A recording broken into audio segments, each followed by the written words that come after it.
পড়া ভবনে ৪৮ ঘন্টা পরেও হৃদয় বিদারক গোঙানির শব্দ, হাত দিয়ে সরানো হচ্ছে ধ্বংসস্তূপ, বিশ্বজুড়ে শোকের মাতম। এদিকে ইরানকে সম্পূর্ণ নিশ্চিহ্ন করার হুমকি ট্রাম্পের, তবে কি মধ্যপ্রাচ্যে আবারও বাজলো যুদ্ধের দামামা? এবং মেসির বাঁ পায়ের জাদুতে অবাক ফুটবল দুনিয়া, ডিফেন্ডিং বিশ্ব চ্যাম্পিয়নদের ফাইনালের পথ পরিষ্কার, সেমিতে অপেক্ষা করছে বড় ধামাকা।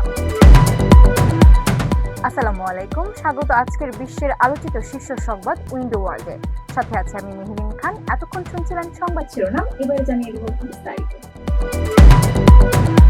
ধসে পড়া ভবনের নিচে দুদিন পর যেন মিলছে অলৌকিক প্রাণের স্পন্দন। রুদ্ধশ্বাস পরিস্থিতিতে খালি হাতেই সরানো হচ্ছে বিশাল ধ্বংসস্তূপ। ভেতর থেকে ভেসে আসা ওই গোঙানির শব্দ আসলে কার? এখনো কি কেউ জীবিত আছেন? অবিশ্বাস্য এই উদ্ধার অভিযানের লোমহর্ষ বিবরণের বাকি অংশ থাকছে সমরিতা মজুমদারের প্রতিবেদনে।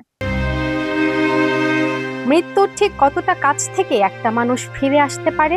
ভেনেজুয়েলায় ভয়াবহ জোড়া ভূমিকম্পের দুদিন পর চারদিকে যখন শুধুই লাশের গন্ধ, ঠিক তখনই ধসে পড়া এক ভবনের নিচ থেকে ভেসে এলো এক অদ্ভুত গোঙানি। ৩১ বছর বয়সী যুবক কার্লোস এদুয়ার্দো কি তবে এখনো বেঁচে আছেন, নাকি এটা শুধুই তার পরিবারের মনের ভুল? ভূমিকম্পের পর থেকেই কার্লোসের পরিবার দিনরাত এক করে তাকে খুঁজছিল। অবশেষে শনিবার এলো সেই অলৌকিক মুহূর্ত। হঠাৎ ধ্বংসস্তূপের গভীর থেকে কার্লোসের সামান্য গোঙানির শব্দ শুনতে পান তারা। কার্লোস কথা বলতে না পারলেও ওই আওয়াজটুকুই ছিল তার বেঁচে থাকার শেষ সংকেত। যদিও এরপর ডাকলে ভেতর থেকে আর কোনো উত্তর আসেনি। খবর পেয়ে স্প্যানিশ উদ্ধারকারী দল বিশেষ কুকুর নিয়ে সেখানে তল্লাশি চালায়, কিন্তু অলৌকিকভাবে আধুনিক প্রযুক্তিতেও জীবনের কোনো সন্ধান না মেলায় তারা একসময় চলে যায়। কিন্তু কার্লোসের পরিবারের রক্ত কি এত সহজে হার মানতে পারে? উদ্ধারকারীরা চলে গেলেও কার্লোসের আত্মীয়রা সরেননি। কোনো যন্ত্রপাতি ছাড়াই প্রিয়জনকে ফিরে পাওয়ার আকুতিতে তারা খালি হাত দিয়েই সরাতে শুরু করেছেন বিশাল সব ধ্বংসস্তূপ। প্রকৃতির নিষ্ঠুরতার বিরুদ্ধে লড়তে থাকা এই পরিবারের ভালোবাসা কি পারবে যমদূতের হাত থেকে কার্লোসকে ছিনিয়ে আনতে? আর কোনো অস্তিত্ব থাকবে না। ইরানকে সরাসরি নিশ্চিহ্ন করতে চরম হুমকি ডোনাল্ড ট্রাম্পের। মধ্যপ্রাচ্য জুড়ে তীব্র উত্তেজনার মাঝে নতুন করে বেজে উঠেছে বিধ্বংসী যুদ্ধের দামামা। মার্কিন প্রেসিডেন্ট এই ভয়ঙ্কর হুঁশিয়ারির পেছনে রয়েছে গভীর ভূরাজনীতি। বিস্তারিত দেখুন উইন্ডো ওয়ার্ল্ড ডেস্ক রিপোর্টে।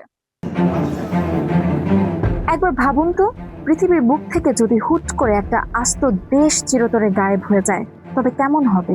শুনতে সায়েন্স ফিকশনের সিনেমার মতো মনে হলেও ঠিক এই হুমকিটাই এবার সরাসরি দিয়েছেন মার্কিন প্রেসিডেন্ট ডোনাল্ড ট্রাম্প। ২৭ জুন নিজের সোশ্যাল মিডিয়া ট্রুথ সোশ্যালে এক বিস্ফোরক পোস্টে তিনি সাফ জানান, যুক্তরাষ্ট্র আবারও যুদ্ধ শুরু করতে বাধ্য হলে মানচিত্রে ইরানের আর কোনো অস্তিত্ব থাকবে না।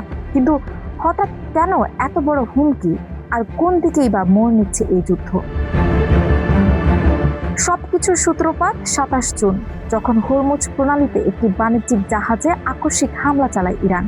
মার্কিন সেন্ট্রাল কমান্ড জানায়, পানামার পতাকাবাহী ও ২০ লাখ ব্যারেল জ্বালানি তেলবাহী ট্রাঙ্কারে হামলা চালিয়েছিল তেহরান। এর জবাবে ওয়াশিংটনের যুদ্ধ বিমানগুলো তাৎক্ষণিক উড্ডয়ন করে ইরানের ক্ষেপণাস্ত্র, ড্রোন, সংরক্ষণাগার এবং উপকূলীয় রাডার স্টেশনগুলোয় ব্যাপক বোমা বর্ষণ করে। ৩৫ সেকেন্ডের একটি ঝাপসা ভিডিওতে হরমুজের কাছেই ইরানের ১০টি সামরিক স্থাপনায় মার্কিন বাহিনীর সেই বিধ্বংসী হামলার দৃশ্য প্রকাশ করেছে সেন্টকম।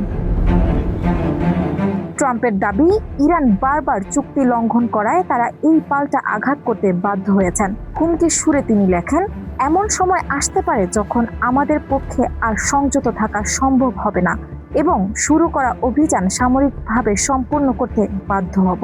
অথচ মাত্র ২ সপ্তাহ আগেই দুই দেশের প্রেসিডেন্ট সমঝোতা স্মারকে সই করেছিলেন এবং সুইজারল্যান্ডে শান্তি আলোচনাও চলছিল। কিন্তু সেই আশায় বালি দিয়ে এখন দুই পক্ষই চুক্তি ভঙ্গের আঙুল তুলছে। গত ২৮ ফেব্রুয়ারি যুক্তরাষ্ট্র ও ইসরায়েলের যৌথ হামলার মধ্য দিয়ে এই ইরান যুদ্ধের সূচনা হয়েছিল। হরমুজ প্রণালীর এই নতুন উত্তেজনা পরিস্থিতিকে আবার জ্বলন্ত আগ্নেয়গিরির মুখে দাঁড় করিয়ে দিয়েছে। একদিকে সুইজারল্যান্ডের টেবিলের শান্তির সংলাপ, অন্যদিকে মাঝ সমুদ্রে যুদ্ধজাহাজের গর্জন আর ট্রাম্পের চরম আলটিমেটাম। এখন দেখার বিষয়, বিশ্ব রাজনীতিতে এই লড়াই শেষ পর্যন্ত কোন পরিণতি ডেকে আনে। ডালাসের সবুজ ঘাসে আবারও বিশ্ব দেখল লিওনেল মেসির বাঁ পায়ের অবিশ্বাস্য জাদু। নকআউট পর্বের হাই ভোল্টেজ ম্যাচে মাঠে নামার আগেই মেসির রেকর্ড ভাঙা অবিস্মরণীয় গোলে বিশ্ব মঞ্চে শতভাগ জয়ের এক নতুন এবং অনন্য ইতিহাস গড়ল আর্জেন্টিনা।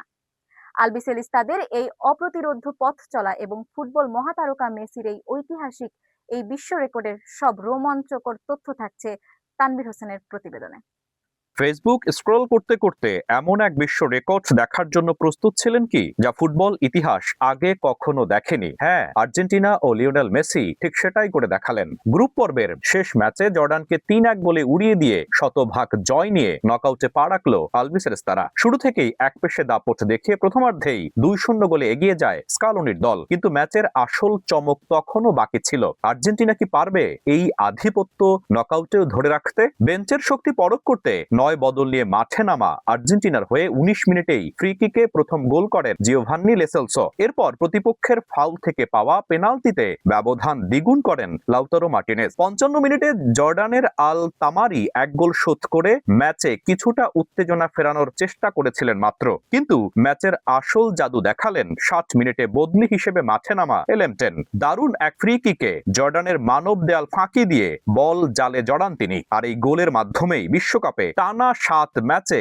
গোল করার অবিশ্বাস্য এক বিশ্ব রেকর্ড গড়ে ফেললেন মেসি, যা ভেঙে দিল জাস্ট ফন্টেইন ও জিয়াজিনহো রেকর্ড। ৭৪% বল পজিশন ও দুর্দান্ত আক্রমণে পুরো ম্যাচ শাসন করেছে আর্জেন্টিনা। ফ্রান্স ও মেক্সিকোর পর কেবল ওরাই গ্রুপ পর্বের সব ম্যাচ জিতে শেষ ১৬তে গেল। এখন প্রশ্ন হচ্ছে, চলতি আসরে ৬ গোল করে গোল্ডেন বুটের দৌড়ে সবার চেয়ে এগিয়ে থাকা এই অতি মানবীয় মেসিকে থামানোর সাধ্য কার আছে?